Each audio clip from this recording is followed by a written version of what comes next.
And all of a sudden, I caught something out of the corner of my eye, and I wasn't sure what it was. It was definitely tall, but I didn't see enough of it, as if it was swimming through like seaweed. And that's the freaky part about it.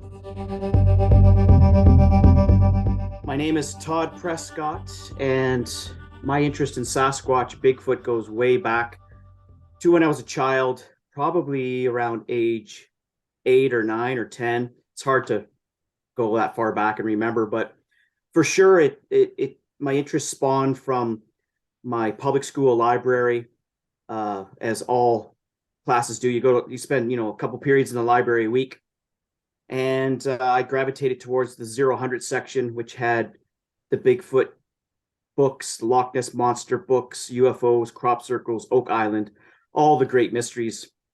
And I just started reading the books. And lucky for me, I grew up in the 70s. So our libraries had really good 0 to 100 sections full of all those mysteries and mystery books. My question to you, I guess, is have you ever seen a Bigfoot or a cryptid of any sort? I cannot say with any certainty that I've seen a Bigfoot. I may have. I didn't see enough of it to make that determination. But what happened was I was out on the Sunshine Coast of British Columbia, which is a fairly hot spot for reports of Sasquatch historically and in modern times. It's north of Vancouver, and it's quite lush and mountainous, kind of isolated as well. And it's an area that actually, if you know the Albert Osman story, he claims to have come out in that area when he walked out from his alleged kidnapping of a Sasquatch. So I was up there in, I'm going to say 2005, I want to say. And I was with my then partner at the time, and we were on a Sasquatch expedition. We were walking in the afternoon just to scope out the area, walking on a fairly large Forest Service road, and we were surrounded by berry brambles, and out there they're quite high, like up 10 feet high. And I don't know what berry it was, but definitely, berry thorn bushes, what we call brambles here.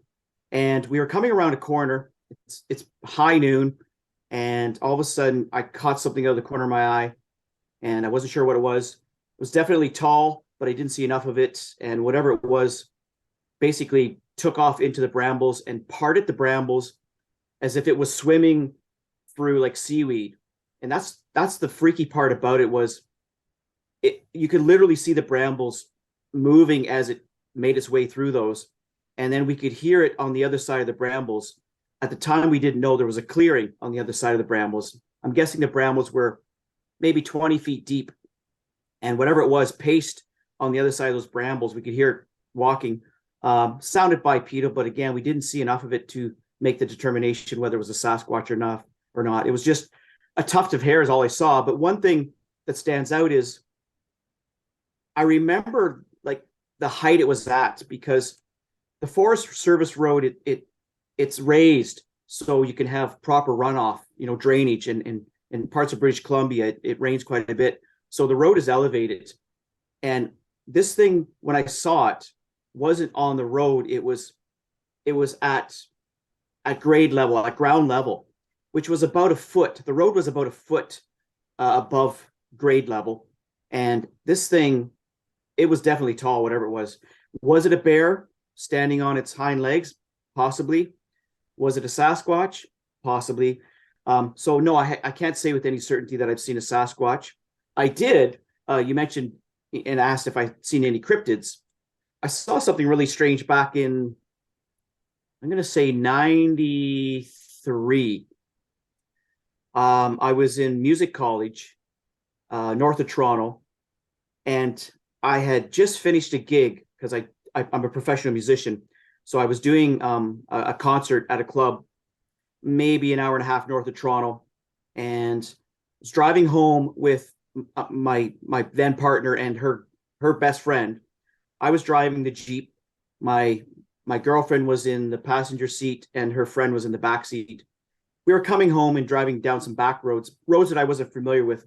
My then girlfriend, she said, let's take a shortcut.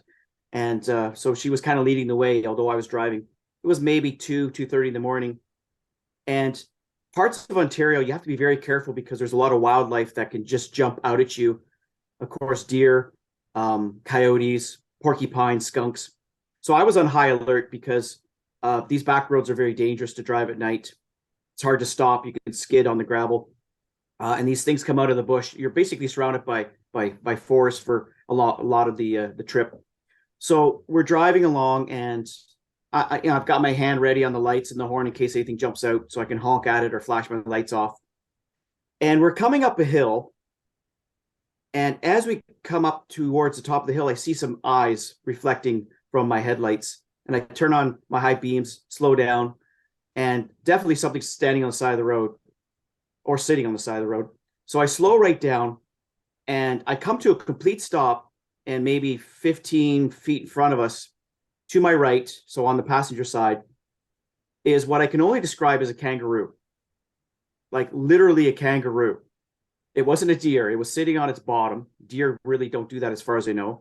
It had all the characteristics of a kangaroo, had the little front paws up like a kangaroo normally does. And we just stared at it, and it just turned around and sort of walked away.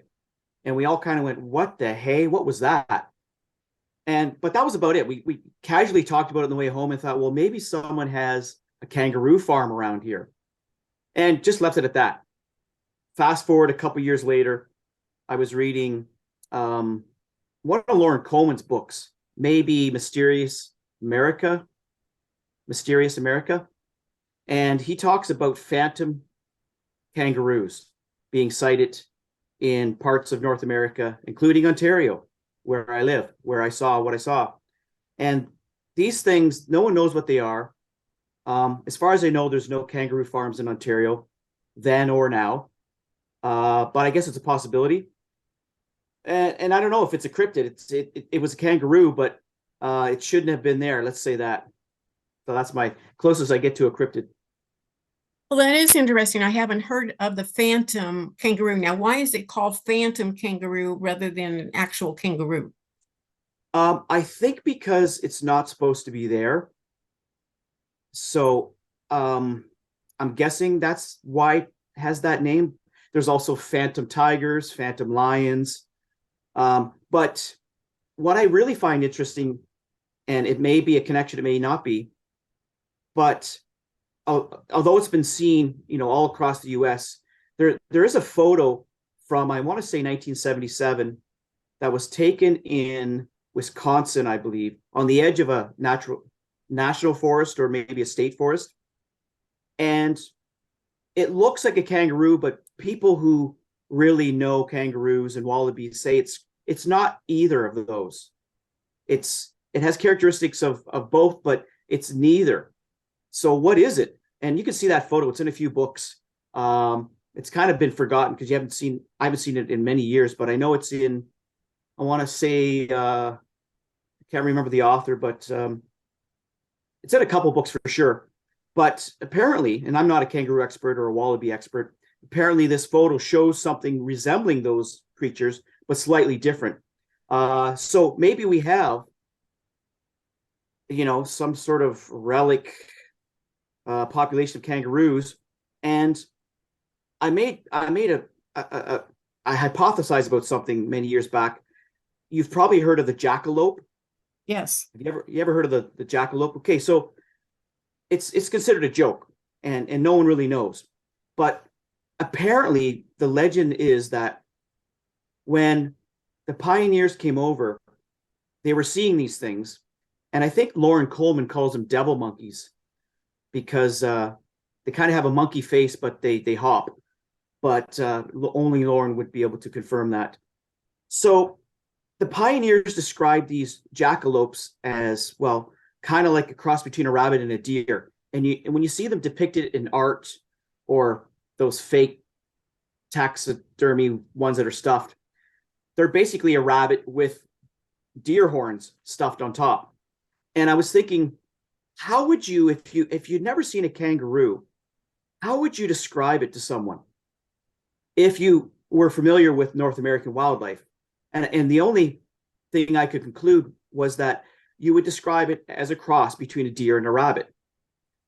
And maybe there is this population hidden in North America of these devil monkeys, these jackalope, whatever they may be, phantom kangaroos. I don't know, but I know what I saw was definitely a kangaroo-like creature. Should not have been there, and many other people have talked about it as well.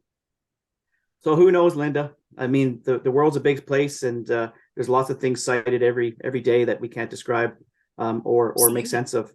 Yeah, well, that is a really interesting story. And certainly one I haven't run across in all of my interviews. That's a different type of cryptid, all right. Yeah, so if you Google it, phantom kangaroo, I'm sure you'll get something. I know it was covered in books from the 70s, and it's been mostly spotted in the eastern states and eastern regions of Canada. I don't think it really extends to the West Coast. And there was even one that was sort of trapped in the suburbs of Chicago, again, back in the 70s. And a couple police officers showed up on the scene. They were called because there was a disturbance. And they showed up and they cornered this kangaroo, or what they thought was a kangaroo. But it eventually got away. And I think it even kind of kicked, I think it kicked her or did the kangaroo punch to one of the officers as it jumped over a fence. But who knows? Maybe that was just an escaped kangaroo. But it makes me wonder. I can tell you an interesting story about a good friend of mine. He claims that he saw what he could only say was a hyena. And he's quite a competent hunter and experienced hunter. And he goes out hunting every year. He has spent a lot of time in the woods. So I trust his judgment. And he said he was actually driving home one day, and he lives way out in the boonies, way out in the countryside. His nearest neighbor is probably a mile away. He's driving along, and he notices movement in the field to his right or left. I don't know which side, driver's side or passenger side. And he said at first he thought it was a coyote because it was obviously a canine of sort. But then when he really looked at it, he said, there's no way. Its front paws were longer than its back paws or legs. It had that sloping back. It had a huge extended snout and jawline, and it had the colors of a hyena. So he was perplexed, and he said he wishes he had his rifle with him because he would have probably shot it, but he wasn't prepared for anything like that. He hasn't seen anything like it since.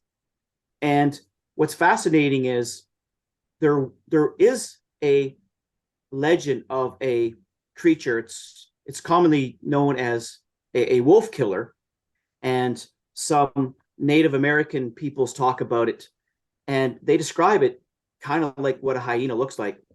So again, maybe there's another cryptid out there that's waiting to be found that's similar to a wolf or coyote.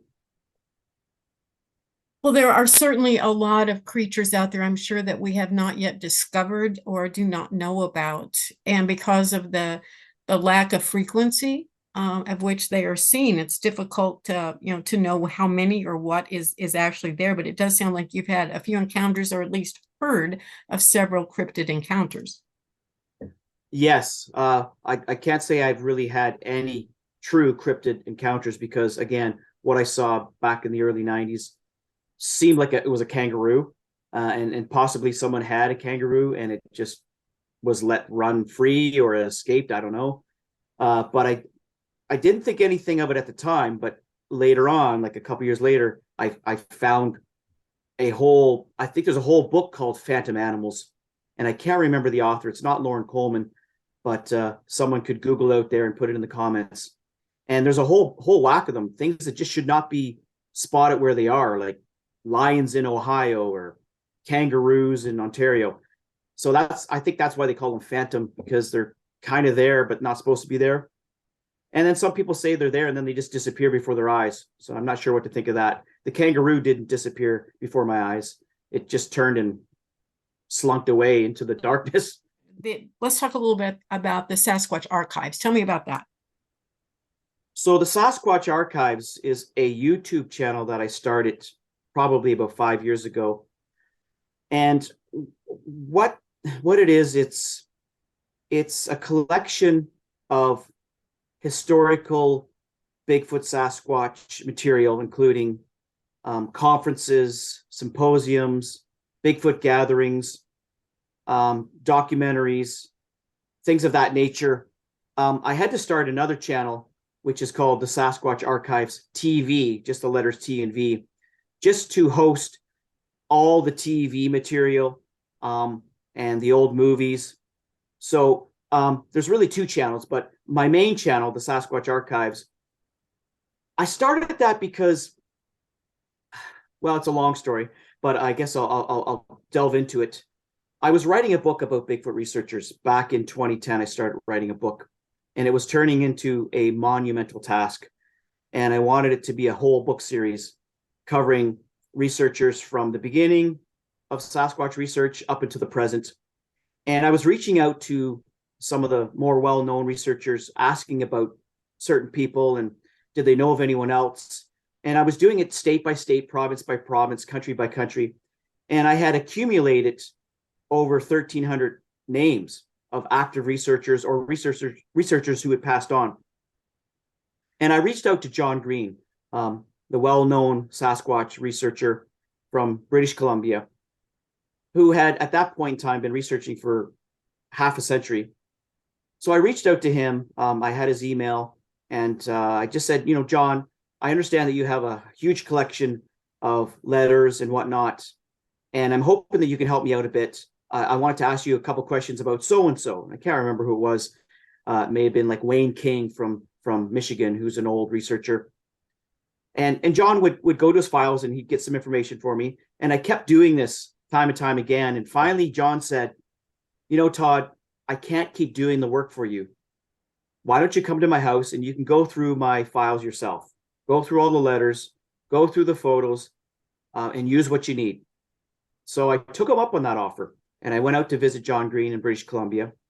British Columbia is a good 5-hour drive from 5-hour flight from where I am. It's more like a 3-day drive. So I flew out there and spent time with John going through his files.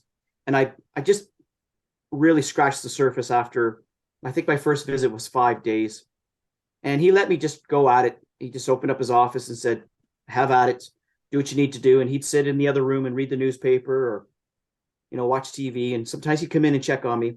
So I realized that there's all this material that's going to go to waste, because when I spoke with John about it, he wasn't interested in keeping any of it. He just wanted to trash it after he passed away, because he didn't feel that anyone would really appreciate his work, which was quite shocking. So I had to assure him that his work was very important, and I really, someone needed to digitalize it. So I asked him if he'd mind if I scanned some of the stuff, and he said, "Well, I don't really see the importance, and I don't really want that. But you can come back, because I scratched the surface. There were hundreds and hundreds and hundreds of letters, photos, and whatnot. So I went back to Ontario for a couple of weeks, and then made arrangements to visit John again, and went to visit John a second time. And when I knocked on his door and he answered, he said, Todd, I want to start by saying that I thought about what you had mentioned last trip about the importance of this stuff, and I think I agree with you. And if you want to scan the files, go ahead. Well, I wasn't prepared, so I had to drive into Vancouver, which was an hour and a half away from where John was living, and buy a good scanner. And then I started scanning his stuff. And I visited John 3 times for many, many, many, many days. And I went through and scanned as much as I could, photos, negatives, letters, made cassette recordings from old interviews he had. And then I had this stuff. I'm sitting on this stuff, and there's literally thousands of letters. And I spent the next 3 years reading each letter, summarizing each letter, cataloging it, and indexing the letters. And what I mean by that is, if the letter mentioned Bellacula, for instance, I would index that, so I can find stuff easily. And so now I'm sitting on this stuff thinking, well, what can I do with it? It needs to be shared. And with John's permission, I started the YouTube channel and started sharing some of the old letters he had, some of the old interviews he had. And then that morphed into more stuff being sent to me by people like Larry Lund and Gene Robinson, and a bunch of people, Blake Mathis, and many people have donated stuff to the archives. And I'm just showcasing it on there. Lately, I've been uploading a lot of conferences from Larry Lund and symposiums. So unfortunately, John Green passed away, but I did get to visit him before he passed on my way to Beachfoot, Todd Neese's Bigfoot conference that he holds. And, John was pretty excited about the possibility of some of the stuff being shared. But at that point, I didn't have the YouTube channel before he passed away because I was still in the process of going through everything. But there's so much stuff. And I know there's other collectors out there that have a bunch of stuff too.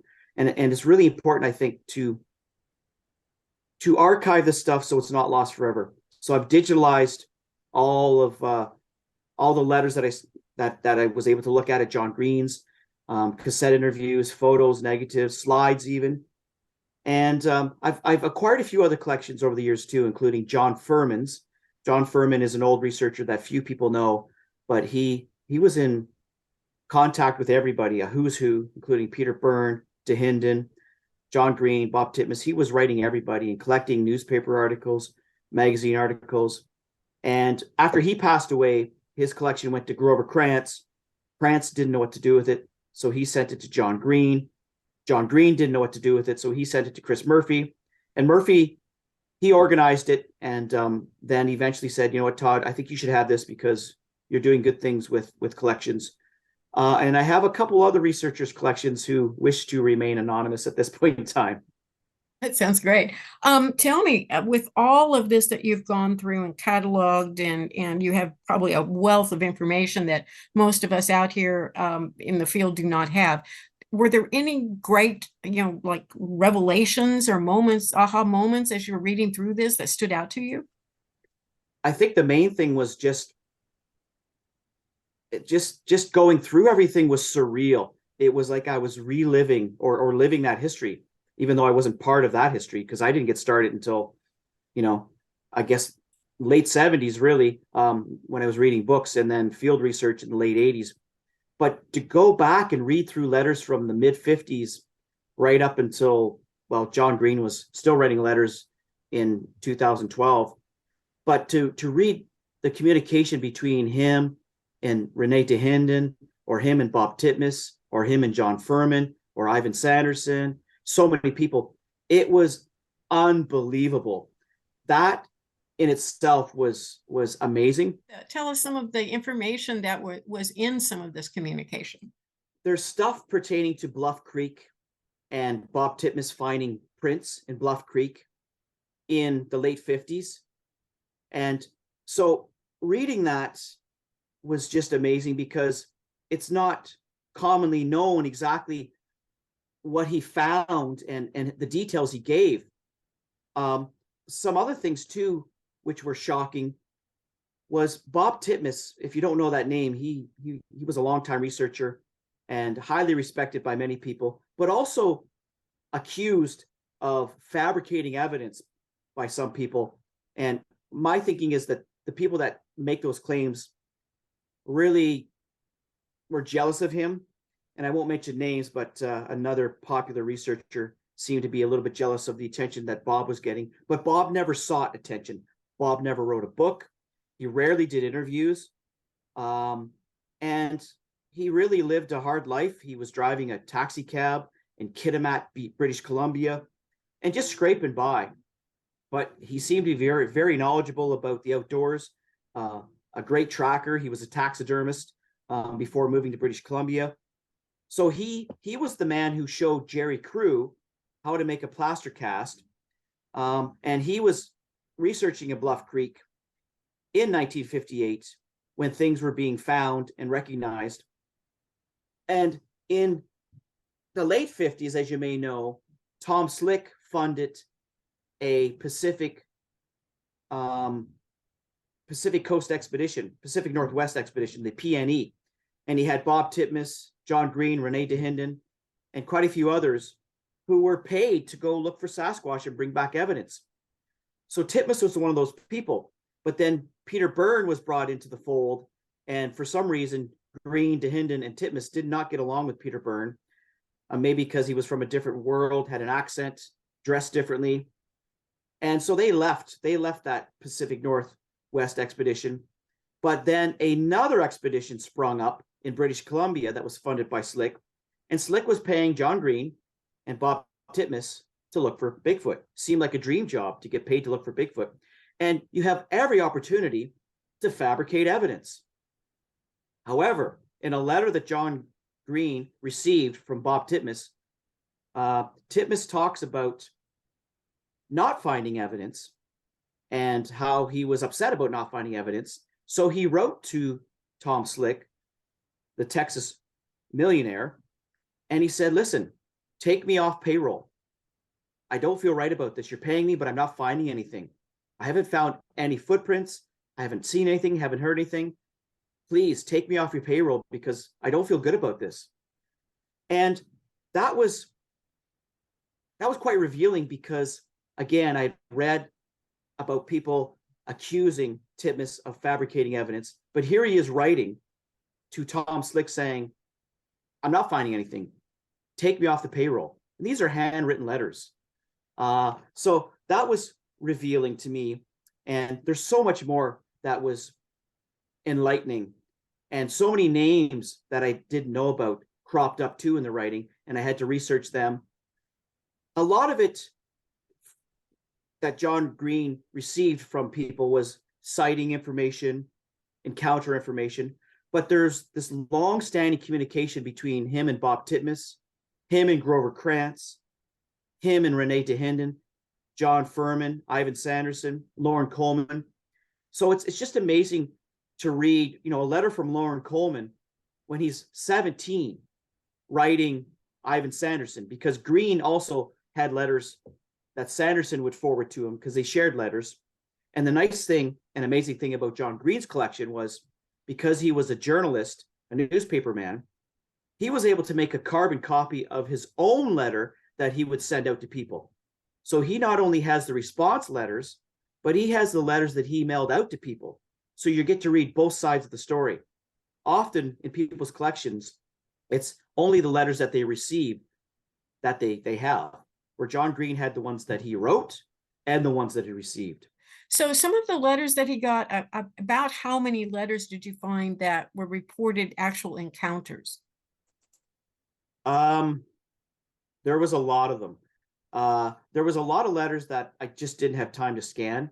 There were a lot of quote unquote no names, people who really didn't go on to make a name for themselves in Bigfoot research, but they had an encounter somewhere, someplace, and they would write John Green because he welcomed those letters. So there were quite a few, I would say probably a couple hundred letters. But there was also letters from all of the main researchers who talked about encounters that they became aware of too.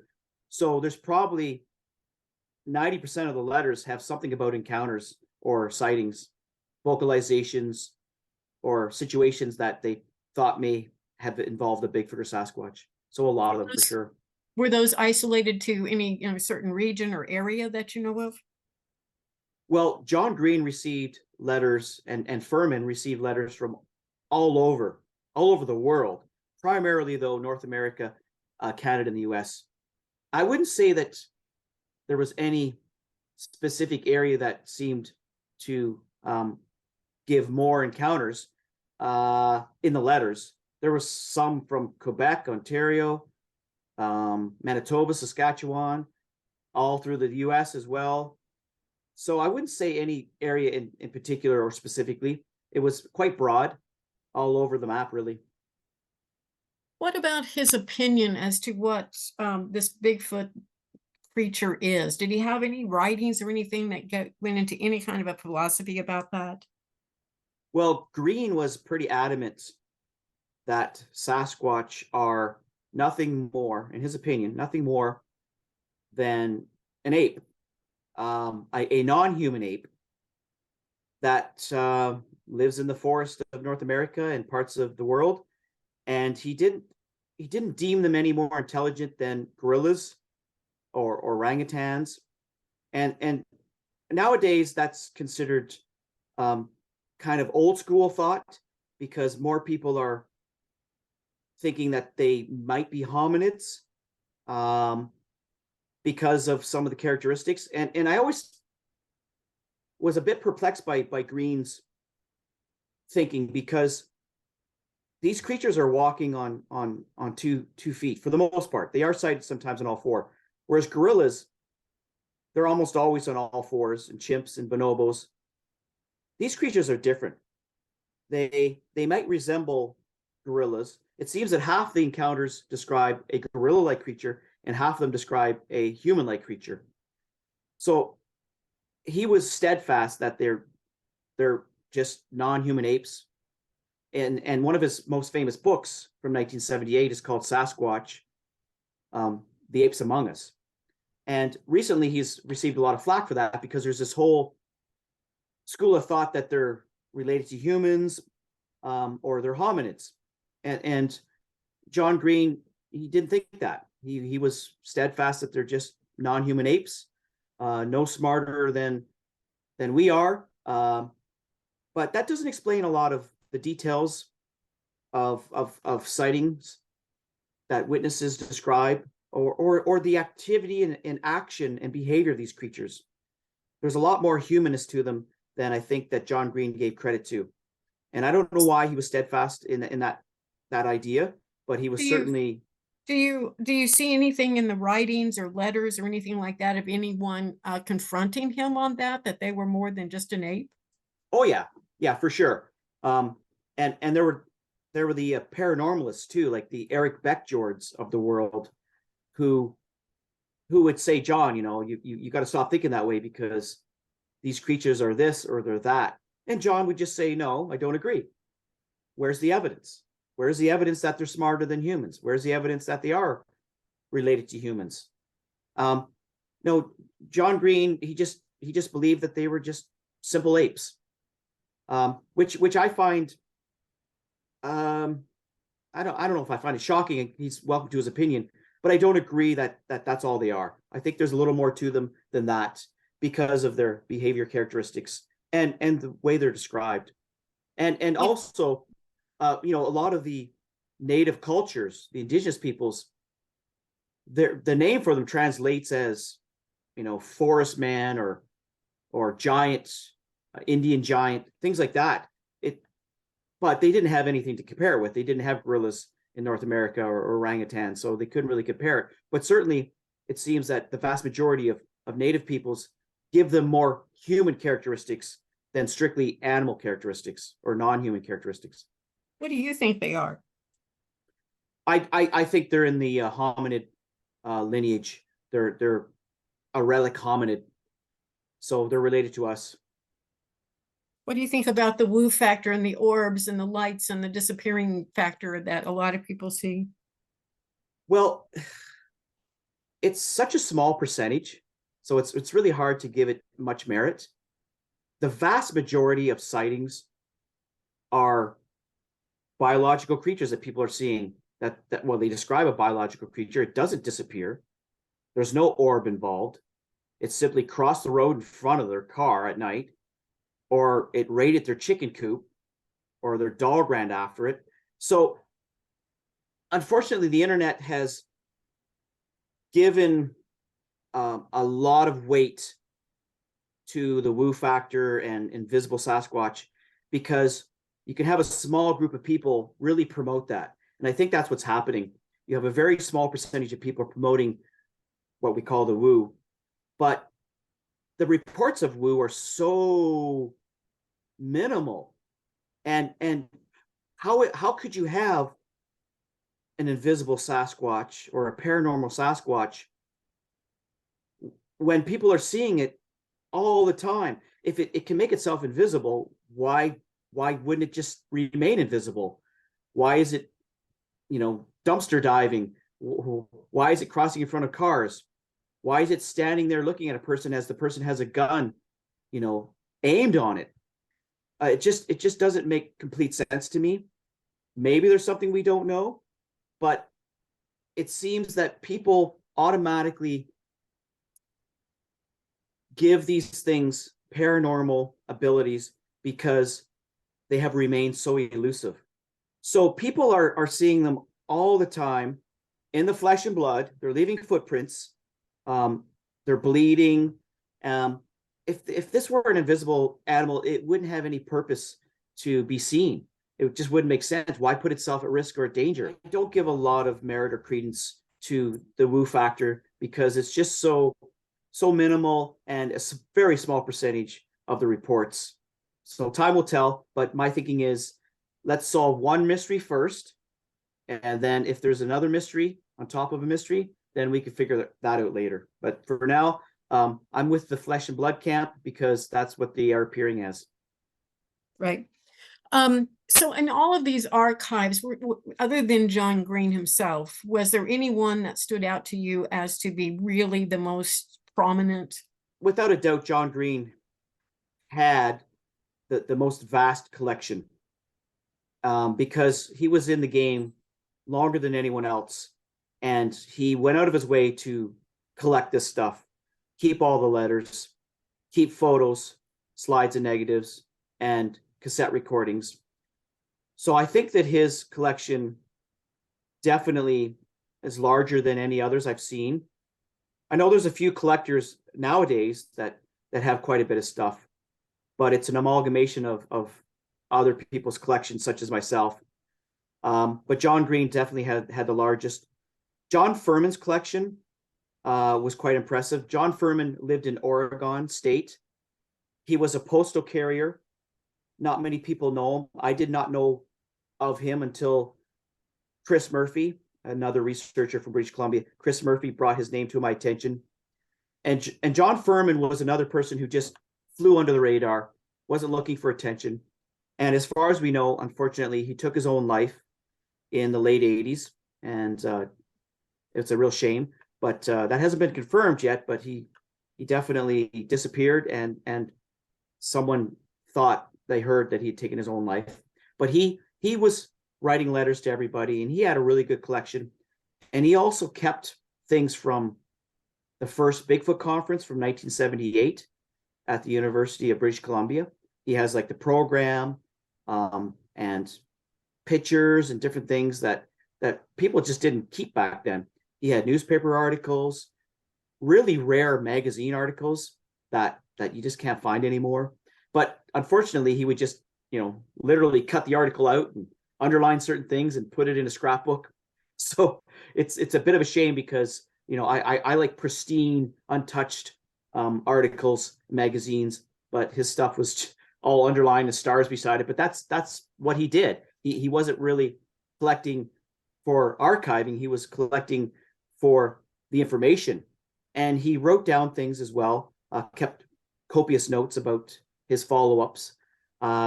And the other collections I have, and again, unfortunately, I can't say whose collections they are, but there's a few others. They're quite vast as well. There's one collection I have, and everyone would know the person's name if I mention it, but out of respect for him, I won't mention his name.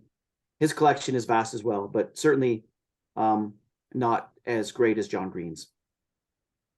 Do you ever get out and actually do any boots on the ground kind of research? So from 1988 until 2015-ish, I was boots on the ground all the time. I was out constantly, all the time researching in Ontario. I lived in British Columbia as well, so I researched out there, researched in Alberta, researched in New York State, Pennsylvania, Ohio, West Virginia, Michigan. I was nothing but a field researcher up until about 2015. Although I'd started archiving in 2012, it wasn't my focus. My focus for the archiving happened around 2015 when I started. I think I started my YouTube channel around that time. And it's become my main focus. I still go out time to time, but not as much as I'd like to, and certainly not as much as I used to. But I spent a lot of time in Pennsylvania researching in the Allegheny State Forest. Had a lot of interesting things happen there. Have researched a lot in Ontario and a lot when I lived in British Columbia. Those are my main three places of research. But yes, a lot of boots on the ground, a lot of field research, many, many hours, thousands of hours in the woods. Well, let's talk about your experiences in Pennsylvania, since you mentioned that some really interesting things happened there. Like what happened? So I think I started going to Pennsylvania around 2001. There was a researcher named Mike Morrow who was posting online on a couple forums about activity he was having. And he claimed to have a photo, taken a photo of one. And so I went down to visit him and I spent some time researching his area, did some overnights there. That was my first foray into Pennsylvania. I just fell in love with it because it's so lush in certain parts of Pennsylvania. And there's a mystique when you're in those forests. I don't know what it is. There's just this energy that I don't feel anywhere else. Even in British Columbia, there's something about Pennsylvania, and I can't describe it. It's just a feeling you get when you're in the woods. And I don't get it anywhere else. It's really strange because British Columbia is quite magical too, and parts of Ontario, but Pennsylvania, there's just something about it. So I started going down in about 2001 and then continued and I learned about where the Jacobs photos were taken in the Allegheny State Forest. So wasn't sure what the photo showed, but wanted to do some follow-ups there and spent a lot of time going there. Had many things happen. Sometimes I was by myself. Actually, most times I was by myself. I really don't have any fear of being in the woods by myself at night or daytime. But I've said it before. The thing I do fear nowadays are the smallest thing in the forest, those little deer ticks, because I don't want Lyme disease.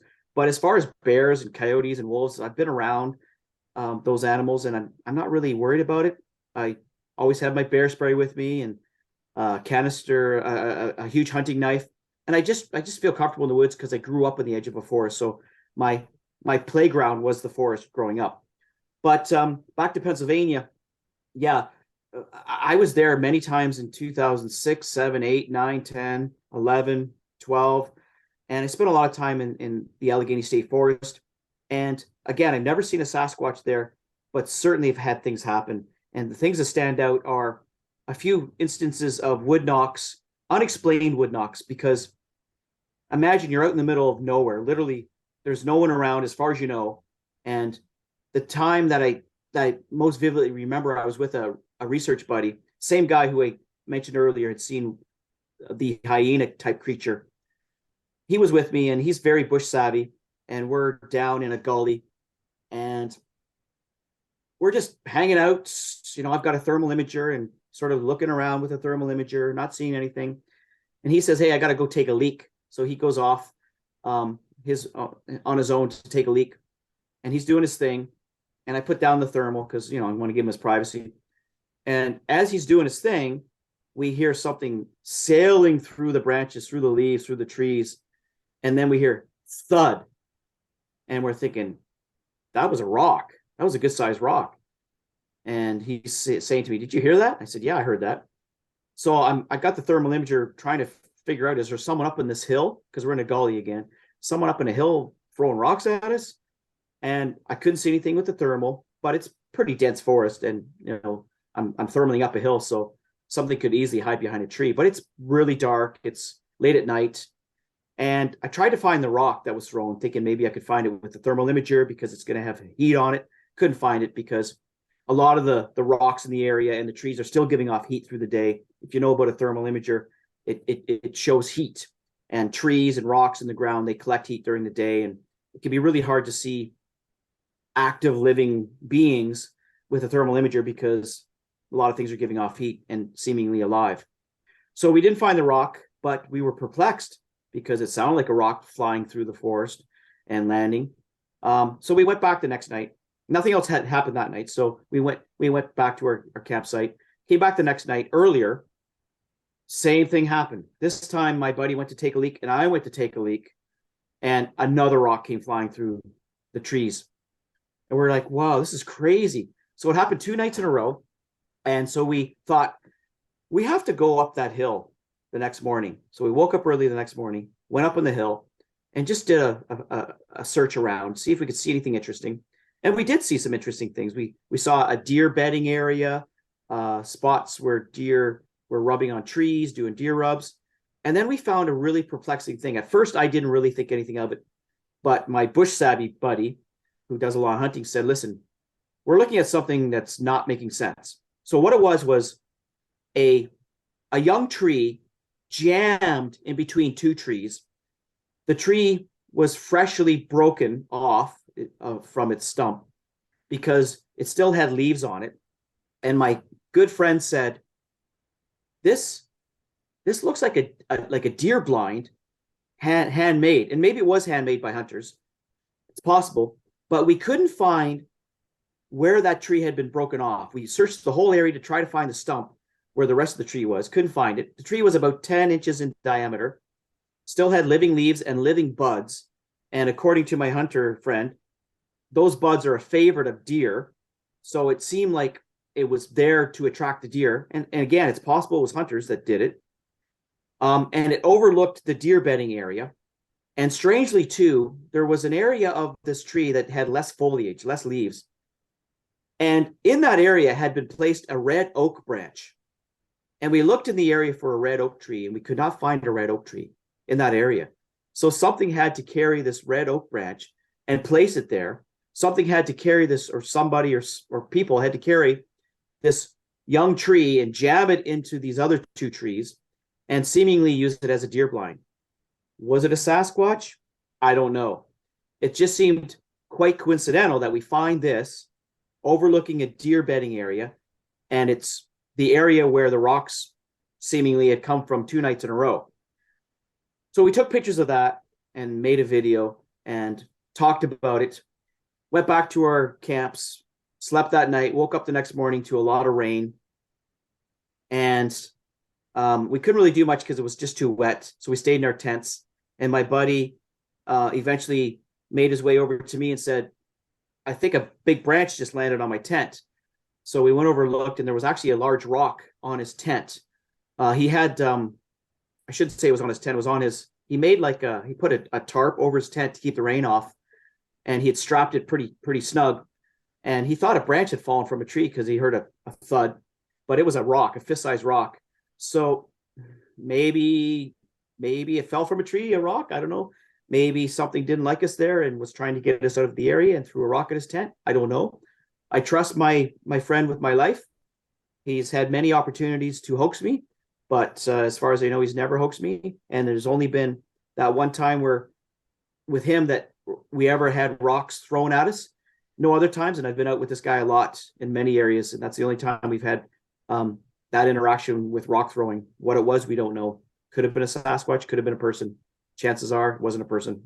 Well, that is interesting. And of course, we all know that the rock throwing is usually a tactic that Sasquatch uses to warn people or to discourage them maybe from being in a certain area. Yes, and that's the feeling we got. There was a time in Ontario. I've done a lot of research in this province because it's my home province. There was a time in Ontario where I was with another research buddy who had found some footprints in an area, and I couldn't believe that he'd found footprints in that area because it didn't seem like a likely habitat for Sasquatch. And so I didn't really believe him, honestly. I didn't believe that he found footprints. He had photos, but photos only tell you so much of the story. So we went into the area late at night, and we were wood knocking and doing calls and whistling and all those things that you do to try to elicit a response. And when we got back to the parking area, there was a truck there. And we thought, that's weird because pretty late at night, why is someone else here? So we sat down on a big log and we're kind of just pondering why is a truck here? And we're thinking, well, maybe it's some young lovers in the truck, having their moment. But then we hear some noises off in the distance, and my buddy elbows me and says, don't move, there's a wolf right in front of you. I said, what? And I couldn't see it. He goes, look, there's a wolf. I turned on my headlamp, and there's this wolf staring us down 15 feet away, maybe 10 feet away, growling. And so I've got my bear spray ready. And then I hear a voice yelling off in the distance, hey, is my dog with you? And we're going, there's a wolf here. She goes, oh, no, that's my dog. So this lady walks up. It's a 3/4 wolf. She's got 2 3/4 wolves as she walks back in this forest. because they're so big and ominous. She doesn't walk in the daytime. So she comes back to this forest. And so we're like freaking out a bit because we thought it was a wolf. And she's asking us, well, what are you guys doing here? This looks suspicious. And so we told her flat out, we're here because Buddy had seen some Sasquatch prints and we're here to research. And she said, well, that's interesting you bring that up because I found some footprints here too a few years back. So she'd been coming to this area many years, walking her dogs. And she said that she was walking along the trail late at night and she uses a little like spotlight flashlight to shine on the ground because there's a lot of like root knots and rocks and you don't want to trip. And she said that she stumbled upon this huge bear footprint.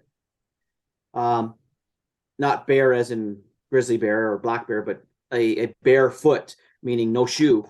And she said it was massive. And she put her foot in it and thought, that's really weird. And just didn't really think anything of it, thought maybe it was just a really large man, and went on her way. And then she said another time she was with her dogs and they run off ahead of her and sometimes they'll chase coyotes or chase a deer. And she said she heard this scream, like a woman screaming in agony. And she thought that someone's being hurt. And she's listening, she stops and she hears it. And it seems to be getting closer, like it's running down the trail. And it's a section where there's two trails that intersect. And she says, as this thing's running, one of her dogs, both of her dogs actually come running back to her, whimpering, cowering at her feet. And they're like scared out of their wits. And she's going, okay, this is not good. These dogs aren't afraid of anything. They are 3/4 wolf mix. They're not afraid of anything. This is not good. Then her dogs take off, run the other way, away from the sound. And she's left there by herself going, what is going on? And she hears this woman screaming like it's in pain. So she decides, I got to get out of here. So she hightails it out of there and runs back to her truck. And there are the dogs like moaning, hiding under her truck. So as we're talking to her, we're just fascinated by her stories and now kind of convinced that there's something in this forest. Now we talked for at least an hour, and her dogs, she put them in her truck, in the back of her truck. And they're kind of growling at us. And she said they'll eventually settle down. And eventually they did settle down. And we're talking away. And all of a sudden, she says, is there someone walking up the pathway? We're about 100 feet away from a pathway. And my buddy says, yeah, I hear it too. I couldn't hear it. I'm a drummer. I'm half deaf. And eventually I hear it. And it sounds like someone walking up the pathway towards us. We don't see anything. And I'm thinking, who the hell else is in this forest? This is crazy. This forest is out in the middle of nowhere. We've got all these people here. What's going on? This is around 3:30, 3:45 in the morning. And whatever it is, we didn't see it. But the dogs now are growling viciously, growling like they're not happy about this thing. Whatever it was, shook a tree to the point of like the tree was shaking violently. And then it just sort of walked off and we could hear it sort of circling around us, and then it's gone. Dogs were growling and then eventually settled down. We don't know what it was. We went over to look at this tree. The tree was a big tree. My buddy Corey's a big dude. He's like Ron Bowles size, huge. He and I tried to shake this tree. We couldn't shake it even an inch. Whatever shook this tree must have been massively huge and strong, because this tree, we could see the whole top of it shaking. What it was, we don't know. And then we continued to research that area, heard wood knocks. I had some bluff charges in the area a few times. So it was an active area, but I haven't really been back too much since. I wanted to give it a bit of a rest because I was there a lot. And there were times where nothing was happening. And I think they come in seasonally and then leave, and maybe it depends on the year. Sometimes they come in, sometimes they don't. There's some orchards in the area, so maybe if the fruit picking's good, there's some farms in the area. So it was an interesting night hearing this woman's story and then having that thing walk up to the tree and shake it violently. Sounds like it. Yeah, those are just really, really interesting things. So Pennsylvania is a pretty hot area here. Yes. I've been in other areas of Pennsylvania, but it seems that the Allegheny State Forest is the area that I've had the most activity. There's been footprints found there that are seemingly Sasquatch prints. There's been a few thermal sightings. I haven't seen anything there. but certainly had a lot of things happen. It's just it's I like that area a lot, and it's not too far away from me. It's about 3.5 hours, so it's not like a crazy drive, but it's a border crossing, which it can be a pain. When I cross the border, I've got my thermal imagers with me. I've got all my camping gear, and they always ask, "What are you doing in the States?" And I tell them flat out, "I'm going on a Bigfoot expedition." And they kind of their eyes widen and they say, "Bigfoot like the monster trucks?" I said, "No, Bigfoot like the legendary creatures." And they go, "Okay, turn your car off. Give me your keys. We have to have a talk." And without fail, they take me into the office and they question me. And the one time they were asking about the thermal imager and they wanted me to demonstrate it. So I had to do a demo on this thermal imager, and they were all laughing because they could see the hot spots on people. And then they said, "That's cool. That's a really cool device you got there, Todd. And, have fun. Hopefully you find Bigfoot." They're always cool in the end, but at first they're very standoffish and they don't believe I'm doing what I'm doing. And what's funny is one of my last border crossings going in the US, I again had my thermal and all my stuff. And I was actually going to one of the Ohio Bigfoot conferences. So I had my drums with me because I was going to be performing with Tom Yamarone on stage. Wasn't getting paid, just doing it because I love to play drums and love spending time with Tom Yamarone and playing his songs. So I had my drums in the back of my car, and I pulled up and they see the drums and they're like, "What are you doing?" "Well, I'm going to the Ohio Bigfoot conference." "Why do you have the drums?" "Because I'm going to be performing on stage." "Are you getting paid?" "Nope." "Why would you bring your drums if you're not getting paid?" "Because I love to do it." "Well, step out of the car." So I had to go in the office and I'm waiting to be interrogated. And as I'm sitting there, one of the guys recognizes me. One of the guys behind the desk, he recognizes me and goes, "Hey, you're the guy with the Bigfoot guy with the thermal imager, aren't you?" I said, "Yeah." He goes, "Oh, you're cool." He's like, "Why are you in here?" I said, "Well, because they saw my drums and they think I'm working in the US. I don't have a work visa, but I'm not working." He says, who's saying that?" I said, "Oh, I guess that guy." He goes, "Oh, that's Joe. Hey, Joe, this guy's cool. Let him go in. He's cool, man."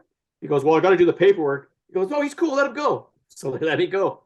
So it's so funny that that little thermal demo that I did, thermal imager demo, put me on their good side, let's say.